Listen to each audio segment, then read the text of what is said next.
Redmi 4 display setting. नमस्कार दोस्तों, स्वागत है आप सभी का तिकराज यूट्यूब चैनल पर। तो दोस्तों, आज के इस वीडियो पर मैं आपको बताऊंगा कि कैसे आप जो है अपने डिवाइस पर डिस्प्ले सेटिंग कैसे कर सकते हैं। तो दोस्तों, डिस्प्ले के रिलेटेड जो भी सेटिंग है मैं आपको इस वीडियो पे बताने वाला हूँ। तो अगर दोस्तों आपको भी जानना है तो इस वीडियो को पूरा ज़रूर देखिएगा, ठीक है। उसके बाद दोस्तों आपको पता चल जाएगा कि क्या क्या सेटिंग है, कौन सा सेटिंग है और कैसे आपको सेटिंग्स वगैरह करना है। तो वो सब दोस्तों सीखने के लिए आपको यह वीडियो तो देखना होगा। वीडियो देखने के बाद ही दोस्तों आपको थोड़ा बहुत नॉलेज जो है डिस्प्ले के रिगार्डिंग पर मिल जाएगा, ठीक है। तो वीडियो को देर ना करते हुए आइए वीडियो शुरू करते हैं। और दोस्तों, वीडियो शुरू करने से पहले अगर आपने चैनल को सब्सक्राइब नहीं किया है तो सब्सक्राइब करके बेल आइकन को क्लिक जरूर से कर देना। यदि आप ऑनलाइन पैसा कमाना चाहते हैं तो वीडियो डिस्क्रिप्शन पर आपको लिंक मिल जाएगा। और किसी भी प्रॉब्लम के रिगार्डिंग पर आप हमें ट्विटर पर फॉलो करके मैसेज कर सकते हैं। तो चलिए दोस्तों, आज के इस वीडियो को शुरू करते हैं।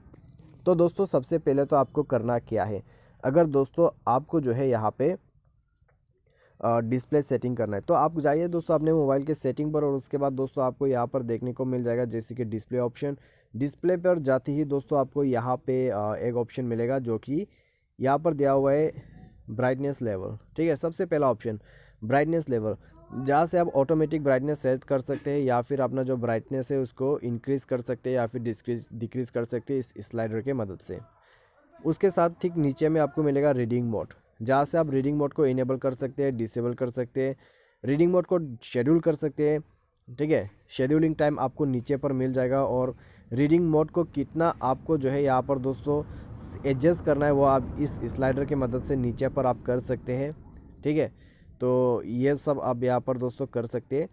तो बस आपको रीडिंग मोड ऑन करना है और उसके बाद आप ये कर पाओगे। उसके बाद आपको मिल जाता है कलर स्कीम, जिसमें आपको मिलेगा warm mode, standard mode, cool mode, ठीक है। और आपके जो कलर है वो सेचुरेटेड होना चाहिए या फिर स्टैंडर्ड। सेचुरेटेड कलर में होता क्या है दोस्तों, आपका स्क्रीन का जो कलरिंग है वो थोड़ा सा चेंज हो जाते हैं, ठीक है। हमें यूज़ करना है standard, contrast will remain constant, ठीक है। यानी कि आपका जो डिस्प्ले लाइट जो है वो नॉर्मल पे रहेगा। अगर आप सेचुरेटेड यहाँ पर यूज़ करते तो क्या होगा, आपका डिस्प्ले का कलर थोड़ा सा चेंज हो जाएगा, ठीक है, रेडिश टाइप का। लेकिन आपको इतना पता नहीं चलेगा, ठीक है, अगर आप कंपेयर नहीं करते हैं दूसरे डिवाइस के साथ। उसके बाद आपको मिलते हैं नीचे में टेक्स्ट साइज़।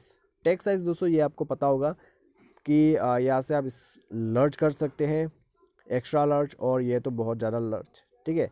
एक्स्ट्रा लर्ज और large, medium, small and then extra small और एक्स्ट्रा स्मॉल यहाँ पर आपको शायद मिलेगा, ये नहीं है, ठीक है। एक्स्ट्रा स्मॉल, स्मॉल और मीडियम। तो यहाँ पर दोस्तों हम यूज़ कर रहे हैं, तो यहाँ पर दोस्तों हम यूज़ करेंगे मीडियम साइज़, ठीक है। तो ये सेटिंग यहाँ पर आपको मिल जाते हैं। और उसके बाद दोस्तों यहाँ पर है आपके ऑटो रोटेट स्क्रीन सेटिंग, जहाँ से आप ऑटो रोटेट को ऑन ऑफ कर सकते हैं, ठीक है। ऑटो रोटेट स्क्रीन यहाँ पर आप सेट कर सकते हैं। ऑटो रोटेट स्क्रीन दोस्तों आप ऊपर से भी कर सकते हैं। यदि आप यहाँ पर देखें तो आपको यहाँ पर भी ऑटो रोटेट का ऑप्शन मिल जाता है। रोटेट अभी ऑफ है तो आप इसको ऑन करके यूज़ कर सकते हैं, ठीक है। तो ये सब सेटिंग आपको मिल जाएगा। तो बस दोस्तों ये था आपके लिए डिस्प्ले सेटिंग। उम्मीद करते हैं आपको ये वीडियो पसंद होगा। और आज के इस वीडियो पर बस इतना ही। Thanks for watching.